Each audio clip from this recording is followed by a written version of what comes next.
Tragedia a Roma per un friulano residente nella capitale ma originario di Brazzacco. Roberto Campigotto, 57 anni, operatore del 118, è morto stroncato da un infarto durante un intervento per soccorrere una persona in arresto cardiaco. Campigotto aveva lavorato in ospedale ad Udine, abitava a Sacrofano, in provincia di Roma.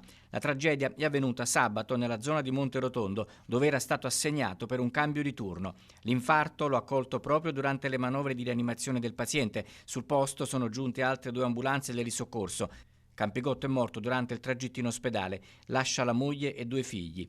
La notizia dell'improvvisa scomparsa è stata comunicata da Salute Lazio, dove vengono aggiornate tutte le ultime novità sulla sanità laziale. Sulla grave tragedia che ha colpito il 118 si registra l'intervento del segretario Nursin Alessandro Saulini. Questo è il momento del lutto e ci stringiamo vicino alla famiglia, ma questa tragedia impone una riflessione. Come sindacato da tempo denunciamo un aumento di carico di lavoro insostenibile, sia il peggioramento per la qualità che per la quantità degli interventi, sia per le condizioni di lavoro a cui il personale è sottoposto. Troppo spesso si lavora soltanto in 2 anziché in 3.